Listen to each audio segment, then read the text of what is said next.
Sampai di sini ada yang mau tanya? Mas, Apa bedanya peraturan dan keyakinan? nah, apa bedanya peraturan dan keyakinan? Ada tadi yang masih ingat? Siapa yang bisa jawab? Ah, Nesa, berdiri. Kalau peraturan menggunakan kata-kata negatif, contohnya jangan atau tidak boleh. Nah, kalau peraturan menggunakan kata-kata negatif, contohnya jangan atau tidak boleh. Siapa lagi yang bisa tambahkan? Kalau keyakinan menggunakan kata-kata positif, misalnya membuang sampah pada tempatnya. Nah, sudah bisa terima? Bisa didengar? Kalau peraturan menggunakan kata-kata negatif, kalau keyakinan menggunakan kata-kata positif. Jadi ingat itu bedanya. Sebentar kalau kamu buat keyakinan, ingat jangan lagi menggunakan kata-kata negatif, harus menggunakan kata-kata positif. Sampai di sini sebelum kita buat keyakinan ada yang bertanya? Ah, silakan Putra. Ah, nilai-nilai kebajikan bagus. Jadi nilai-nilai kebajikan itu yang tadi buku berikan itu coba lihat. Nah, coba. Ada yang bisa bacakan situ salah satunya? Ada yang bisa bacakan? Nilai kebajikan, coba ada yang bisa bacakan? Ada beberapa situ. Siapa yang bisa jawab pertanyaannya Putra? Nilai kebajikan. Contohnya siapa yang bisa jawab pertanyaan Putra? Alifa. Hah? Tanggung jawab. Siapa lagi? Apa? Hah? Jujur, kejujuran. Ada lagi yang tahu? Saya Nah, Aisyah. Hah? Disiplin. Siapa lagi? Siapa lagi yang tahu nilai kebajikan? Nah, jadi kita coba. Ah, Resti. belas kasih. Belas kasih. Yang ada di situ. Di situ semua adalah nilai-nilai kebajikan. Belas kasih, disiplin. Apa lagi situ yang lain? Coba ada yang lain lagi. Habis? Keberanian. Siapa lagi? Albert. Percaya diri. Siapa lagi? Lihat di situ. Anugerah apa di situ? Kesabaran. Nah, itu semua nilai kebajikan. Nah, sebentar maka membuat nilai keyakinan. Kemudian nilai keyakinan itu masuk di mana di situ? Nah, seperti tadi contohnya. Latihan apa? Kira-kira kalau buat nilai keyakinan mau apa tadi? Kira-kira? Hah? Buanglah sampah pada tempatnya. Sekarang kalau buanglah sampah pada tempatnya, kira-kira nilai kebajikannya apa? Siapa yang bisa jawab? Anugerah, berdiri. Hah? Menjaga kebersihan, bagus. Itulah nilai kebajikannya. Jadi sebentar, keyakinan yang kalian tulis, cari nilai kebajikannya di situ apa? Bisa? Bisa. Oke, sekarang kita mulai. Kita go. Kita buat keyakinan. Saya bagikan. Silakan.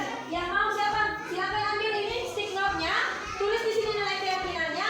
Kemudian tempel di papan. Terserah warna apa yang mau. Silakan. Silakan lanjut kelompoknya.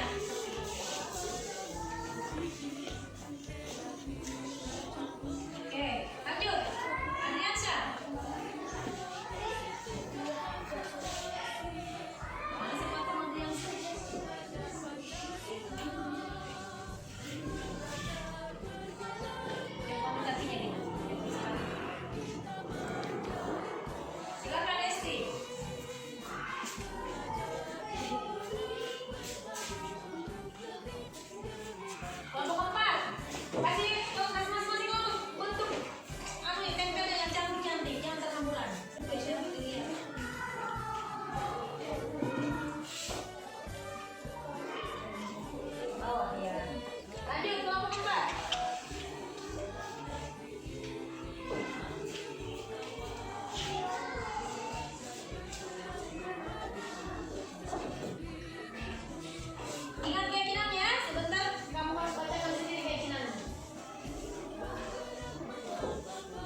Lestari. Saya salah satu siswa kelas 6 dan murid dari Ibu Guru Titin Adawiyah. Hari ini kami membuat keyakinan kelas. Saya sangat senang karena tahu perbedaan antara aturan kelas dan keyakinan kelas. Saya juga senang karena ikut dalam pembuatan keyakinan kelas bersama teman-teman. Keyakinan kelas dibuat serta bersama-sama dengan teman-teman. Di kelas 6, selain membuat keyakinan kelas, kami juga menentukan nilai kebajikan yang sesuai dengan keyakinan kelas. Semua teman senang dan bahagia telah menghasilkan keyakinan kelas. Terima kasih Bu Guru.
Saya sangat senang Bu Guru tidak memarahi saya.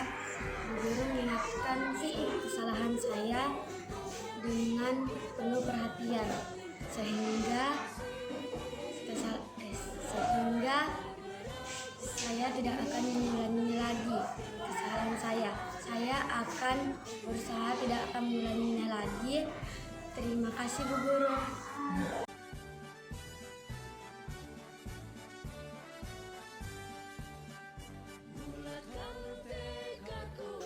Baik, untuk menghargai waktu, saya selaku MC akan membacakan rangkaian kegiatan pada siang hari ini. Yang pertama, pembukaan sebagaimana sedang berlangsung. Kedua, menyanyikan lagu Indonesia Raya.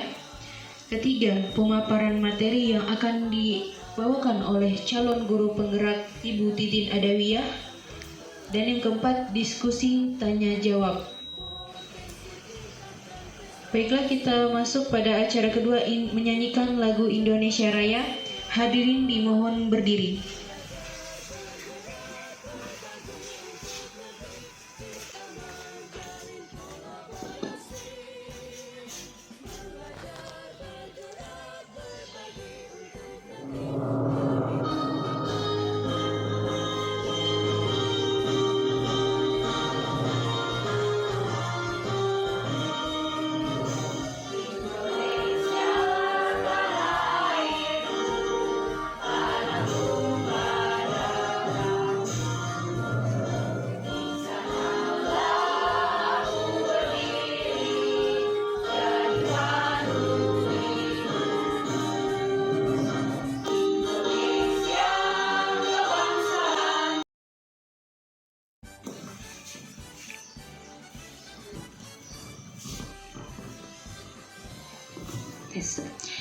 Ya, bismillahirrahmanirrahim. Assalamualaikum warahmatullahi wabarakatuh. Kita itu berbeda. Di sini tadi kita berpikir bahwa semua realitas kehidupan kita itu sama. Tetapi di sini dia mengatakan bahwa realitas kehidupan itu kita berbeda. Semua orang melihat hal yang sama. Setiap orang memiliki gambaran yang berbeda. Selama ini kita melihat siswa itu sama. Mungkin tidak semua, tapi hampir 80% kita semua itu sama. Mereka sama semua, padahal kita tahu bahwa sebenarnya orang itu berbeda, memiliki gambaran yang berbeda. Kita mencoba mengubah orang agar berpandangan sama dengan kita. Kita selalu merasa bahwa kalau kita ada yang kita minta sama anak sekolah, agar bisa tadi kita harusnya seperti kita inginkan kan, seperti ini selama ini pasti seperti itu. Harus begini, harus begini. Ternyata kita berusaha memahami pandangan orang lain tentang dunia bahwa berbeda, dunia ini luas, berbeda. Perilaku buruk dilihat sebagai suatu kesalahan. Nah, ini yang paling penting. Yang kita harus rubah dari stimulus respon menjadi teori kontrol. Yang paling di sini. Perilaku buruk dilihat sebagai suatu kesalahan. Jika ada siswa kita peserta didik yang salah dan buruk, kita bilang itu salah. Itu salah. Ternyata semua perilaku itu memiliki tujuan. Dia berperilaku buruk pasti ada tujuannya. Pasti ada tujuannya. Saya juga nanti saya di sini baru saya dapat seperti ini. Selama ini saya selalu berpikir jika dia melakukan keburukan, kau itu salah, kau itu harus begini. Ternyata setelah belajar ini banyak sekali ilmu yang kita dapat. Maka hari ini makanya di tugas 1.4 ini kami memang diberikan untuk memaparkan kepada teman-teman agar sama dengan pemahaman kita semua. Kemudian orang lain bisa mengontrol saya. Maksudnya misalnya saya dan peserta didik. Peserta didik kita bisa mengontrol peserta didik. Orang lain bisa mengontrol saya. Ternyata hanya Anda yang bisa mengontrol diri Anda sendiri. Hanya dia yang bisa mengontrol dirinya. Kita tidak bisa. Walaupun dia peserta didik kita, tapi kita tidak bisa mengontrol dia, tidak bisa. Dia sendiri yang harus mengontrol. Tapi ada caranya bagaimana kita bisa mengontrol. Bagaimana ada namanya nanti sebentar kita di materi ada bagaimana cara kita mengontrol siswa kita untuk menuju ke arah yang lebih baik. Pemaksaan ada pada saat bujukan gagal. Nah, ketika kita saat, nggak boleh begitu. Nah, kalau tidak mau, gitu ya hal-hal seperti itu. Dan itu kita sudah kerja, memang kita sudah terapkan selama ini. Saya sendiri pribadi sering saya terapkan seperti itu. Ternyata kolaborasi dan konsensus menciptakan pilihan-pilihan baru. Ada pilihan-pilihan baru yang harus kita berikan kepada siswa kita. Bahwa kalau kau begini ternyata harus begini. Seperti itu. Modal berpikir menang kalah. Ada pilihan. Kalau kita misalnya kalau kita sesama orang dewasa, kadang kita berpikir saya menang kau kalah. Ternyata kita harus berubah menjadi model berpikir menang-menang semua. Tidak ada kalah. Nah itu yang perubahan paradigma belajar. Jadi dari sini kita bisa ada sedikit pemahaman bahwa ternyata harus seperti ini kita di pendidikan. Ini masih awal. Nanti sebentar akan merujuk ke materi-materi sebenarnya akan lebih menarik lagi. Saya juga awalnya seperti itu. Saya pikir ini ternyata setelah saya buka ternyata banyak sekali ilmu di sini.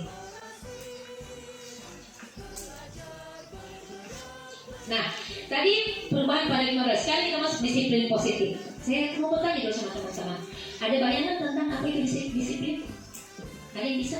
Disiplin. Ya, silakan. Tepat waktu. Ada lagi yang lain?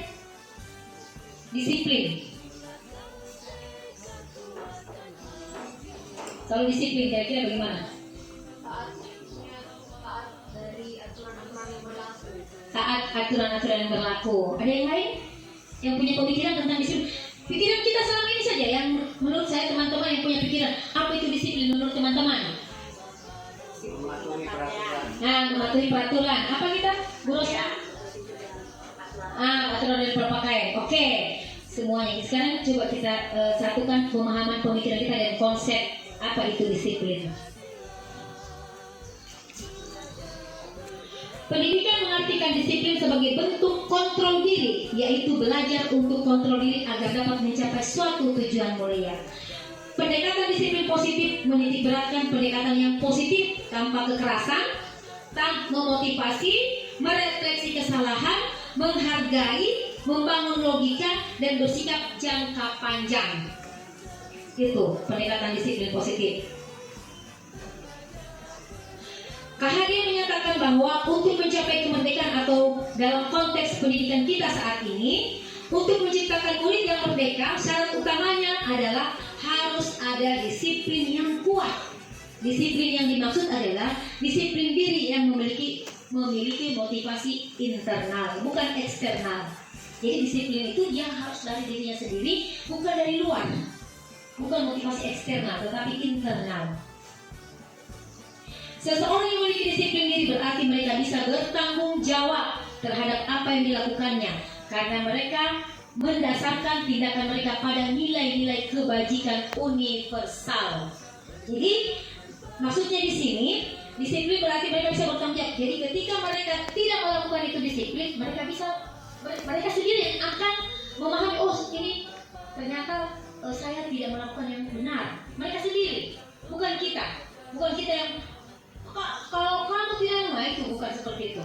Jadi kita berusaha menjadi kalau dalam teori kontrol itu menjadi manajer. Nah sebentar kita akan lanjut ke sana. Ini baru disiplin positif. Sebagai pendidik, nah ingat ini. Sebagai pendidik tujuan kita adalah menciptakan anak-anak yang memiliki disiplin diri, sehingga mereka bisa berperilaku dengan mengacu pada nilai-nilai kebajikan universal dan memiliki motivasi intrinsik, bukan ekstrinsik. Jadi tugas kita itu adalah mereka anak-anak punya disiplin dari dirinya, bukan dari luar, bukan pengaruh dari sekolah, pengaruh dari aturan, bukan. Tapi mereka akan tumbuh sendiri dari dalam dirinya dengan bertanggung jawab. Nah itu salah satu disiplin positif. Nah tadi disiplin positif masih ada hubungannya dengan nilai-nilai kebajikan. Jadi disiplin itu harus merujuk kepada nilai.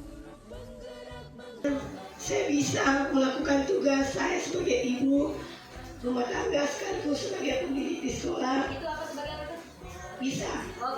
Ya, Saya bisa melakukan tugas sekaligus dua sebagai ibu rumah tangga dan sekaligus sebagai pendidik.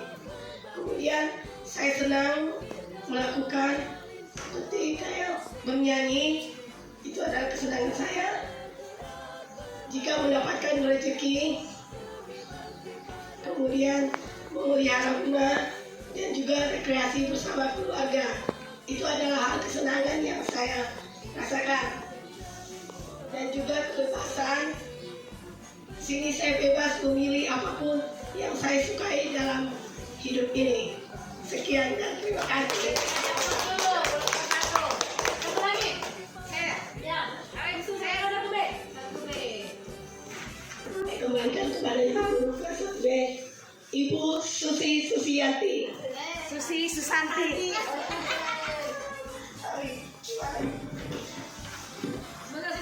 Oke, terima kasih.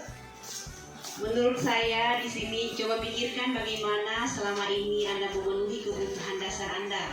Isilah setiap bagian lingkaran dengan nama orang, benda atau apapun yang dapat memenuhi setiap kebutuhan dasar itu. Dari kasih sayang dan rasa diterima, penguasaan, kesenangan atau kebebasan. Kalau di sini untuk diterima disayang, saya disayang sama suami, anak dan teman-teman. Sedangkan saya bisa mendidik dan merawat anak saya agar menjadi anak yang sukses. Kemudian senang di sini menurut saya senang kalau diberikan uang yang banyak dan diberi kasih sayang. Itu kesenangan saya.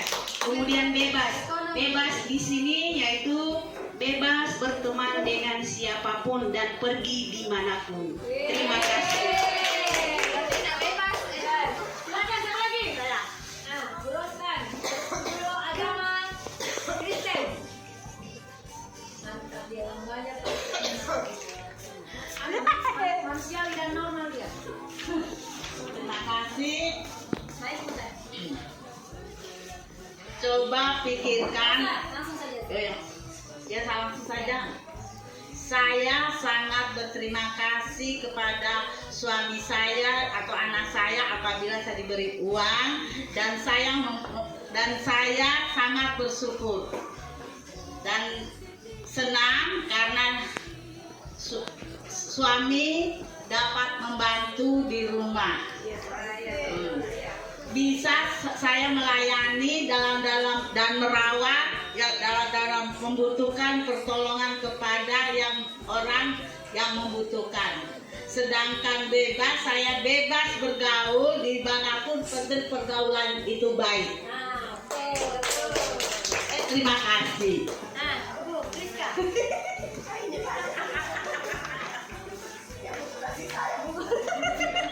Oke, Oke, bismillah. Assalamualaikum warahmatullahi wabarakatuh. Waalaikumsalam warahmatullahi wabarakatuh. Jadi di sini ada beberapa poin, yaitu diterima di saya, bisa, bebas, dan senang. Jadi di sini apa yang saya rasakan pada saat di sekolah ini. Yang pertama, diterima atau disayang. Saya mendapatkan kasih sayang terhadap murid saya, terutama pada murid kelas 4A, yang dimana mereka selalu memberikan hadiah pada setiap minggu. Saya selalu menerima hadiah itu biasa berupa snack-snack atau buah-buahan. Yang saya bisa memiliki suatu kelebihan yang ada di sekolah ini, yaitu saya biasa mengedit video, karena pada saat saya KKN, saya yang mengodokumentasikan semua kegiatan ini, karena saya sangat senang sekali kayak kamera dalam hal semua video. Oke, yang senang, saya merasa senang berada di lingkungan sekolah SDN 11 Rangameto, apalagi ketika pada saat baru lulus kuliah, saya langsung mendapatkan rezeki untuk mengabdi di sekolah ini. Dan yang keempat, bebas. Saya merasa bebas berada di sekolah ini karena para guru-gurunya itu tidak membeda-bedakan antara guru yang tua atau muda, ataupun para guru honorer dan ASN. Oke, terima kasih.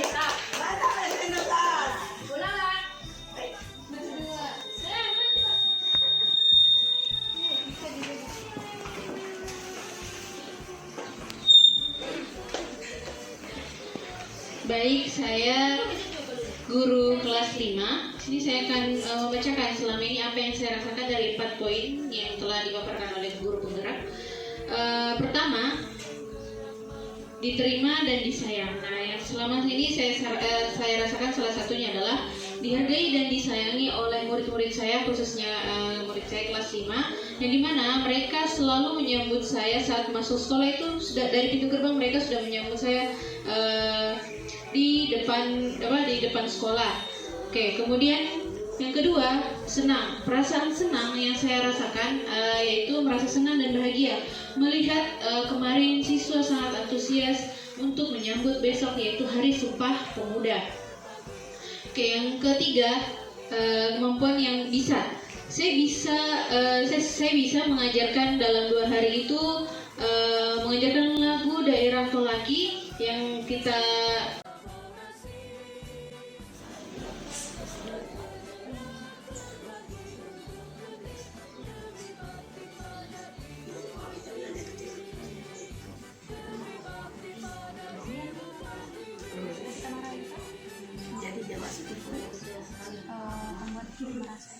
Di situ dipilih apakah dia masuk penghukum, apakah teman.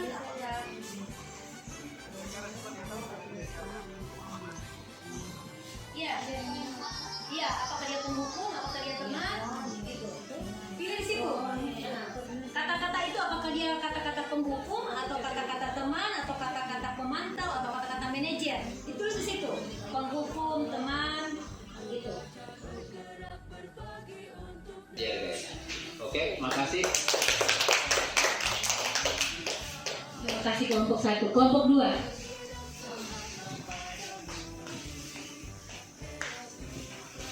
Baik, terima kasih telah memberikan kesempatan kepada kelompok kami. Perkenalkan, kami dari kelompok 2. Kami sudah melakukan diskusi terlebih dahulu. Nah, yang pertama di sini saya kecewa sekali dengan kamu. Nah, yang kami pilih di sini pembuat merasa bersalah. Oke, yang kedua, kamu tidak pernah benar melakukannya. Ya, berarti di sini masuk penghukum. Yang ketiga, ayolah lakukan demi saya ya. Nah, di sini kita masuk pada posisi teman. Yang keempat, apakah kamu mau mendapatkan stiker bintang hari ini? Nah, kita masuk pada teman. Lanjut, bagaimana kamu bisa menyelesaikan masalah ini? Nah, di sini kita masukkan pada manajer. Lanjut, kamu selalu yang paling terakhir. Nah, membuat merasa bersalah. Lanjut, kamu tidak akan mendapatkan bintang bila tidak menyelesaikan tugas ini ya. Nah, kita pilih di sini pembuat merasa bersalah.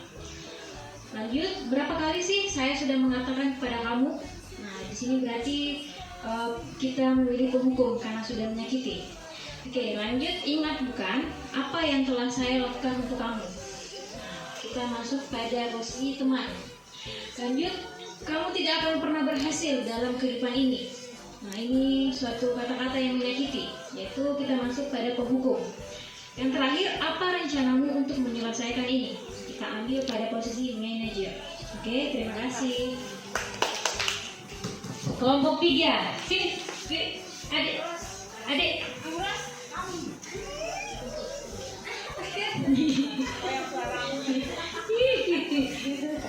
Kenapa bukan Martina tadi yang baca di? Assalamualaikum warahmatullahi wabarakatuh. Waalaikumsalam Kami warahmatullahi dari wabarakatuh. kelompok 3 akan membacakan hasil diskusi kami. Yang pertama, saya kecewa sekali dengan kamu. Di sini adalah teman, siapa yang mengatakan. Kemudian yang kedua, kamu tidak pernah benar melakukannya. Di sini penghukum. Ketiga, ayolah lakukan demi saya. Ini adalah teman. Apakah kamu mau mendapatkan stiker binatang hari ini? Ini adalah teman. Kemudian berikutnya, bagaimana kamu bisa menyelesaikan masalah ini? Di sini kami memilih adalah manajer. Kemudian selanjutnya, kamu selalu yang paling terakhir, pemantau. Kemudian selanjutnya, kamu tidak pernah mendapatkan binatang bila tidak menyelesaikan lagi. Kamu tidak akan mendapatkan bintang bila tidak menyelesaikan tugas ini ya. Di sini penghukum. Berapa kali sih saya sudah mengatakan kepada kamu? Ini sini penghukum. Ingat, bukan apa yang telah saya lakukan untuk kamu. Di sini teman. Kemudian kamu tidak akan pernah berhasil dalam kehidupan ini. Di sini teman. Kemudian terakhir, apa rencanamu untuk menyelesaikan ini? Di sini kami memilih manajer. Terima kasih. Terima kasih. Kelompok 3. Oke, dari ketiga jawaban ini yang paling cocok kelompok 2. Kelompok 2. Kelompok 2 yang paling benar. Kelompok 2. Jadi ketentuan adanya. Tepuk aplaus dulu kelompok 2. Sedikit saja perbedaannya dengan teman yang lain. Yang jelas, yang kelima, ya bagaimana nilai kebajikan. Jadi kita membuat keyakinan itu harus kita tahu nilai kebajikannya apa. Jadi kita harus tahu, oh saling menyayangi nilai kebajikannya apa. Buang sampah pada tempatnya nilai kebajikannya apa. Nah, mereka sudah diberikan materi itu, kemudian mereka menentukan nilai kebajikannya. Ini dokumentasinya. Ini setelah mereka sudah selesai, mereka lagi membuat ini nilai kebajikannya, mereka menentukan lagi nilai kebajikannya. Ya, mereka menempelkan sendiri sesuai keinginan mereka. Ini kesimpulan dari nilai kesimpulan dari keyakinan kelas yang sudah dibuat. Nah, kita bacakan sama-sama. Kalau perlu ditanda tangan. Maksudnya ditanda tangan. Hasil itu di bawahnya itu ada tanda tangan siswa bahwa mereka menyepakati keyakinan yang mereka buat. Nah, ini saya baru sampai di sini karena anak-anak belum sempat untuk mendekor itu dia punya keyakinan. Kalau bisa dibuat dalam kertas itu kemudian didekor atau kemudian anak-anak menghias sendiri, kemudian ditempel di dinding. Dan kalau bisa ada tanda tangan dari setiap siswa bahwa keyakinan ini sepakat untuk dilakukan. Oke. Kemudian jika kamu berlari bersama kuda, pasangan itulah tempat berkeluh kesah. Saya anak kuda dan pergi. Oh, kita sama. Oke. Demikianlah pemaparan saya hari ini. Semoga bermanfaat. Yang jelas refleksi hari ini adalah untuk hari ini. Betul. Ada yang bisa menjalankan perasaannya hari ini? Siapa bisa? yang menyatakan perasaannya hari ini. Kita refleksi sedikit. Apa perasaan kalian hari ini? Coba Ibu refleksi perasaannya. Baik, untuk ya perasaan saya setelah mengikuti kegiatan dari Ibu Titin sebagai calon guru penggerak, saya merasa sangat senang karena kenapa? Banyak sekali ilmu-ilmu yang telah ia bagikan. Mulai dari bagaimana kita mengontrol emosi siswa, bagaimana kita cara memanage siswa-siswa kita itu sendiri, yang mana kita dibuat untuk menuntun, bukan menuntut, lebih menuntun bagaimana kita menghadapi siswa misalkan yang bermasalah, kita tidak menjadi sebagai penghukum ya, tetapi sebagai teman ya. Kemudian ya itu mungkin itu saja yang bisa yang saya sampaikan. Intinya saya sangat senang sekali mendapat ilmu baru. Terima kasih. Sekarang apa kira-kira yang akan teman-teman lakukan setelah ini? Ibu Priska silakan sini. Di sini apa yang kira-kira Ibu Priska lakukan setelah kegiatan ini? Kira-kira langkah apa yang tindak lanjut apa yang Ibu akan lakukan? Oke, baik, terima kasih atas kesempatan yang telah diberikan kepada saya. Tindak lanjut setelah melakukan kegiatan ini adalah membuat sebuah keyakinan kelas, yang dimana pada kelas 4 kan kurikulum merdeka. Jadi kita harus melaksanakan yaitu keyakinan kelas. Kita harus melakukan kegiatan seperti yang ditampilkan tadi Ibu Titin, calon guru penggerak. Mungkin itu saja yang dapat saya sampaikan. Terima kasih. Terima kasih ya, plus dulu. Satu orang lagi, kelompok 3, satu orang, kelompok 3. Ibu Susi. Ibu Susi silakan. Sini, coba kira-kira perasaannya Ibu Susi. Silakan.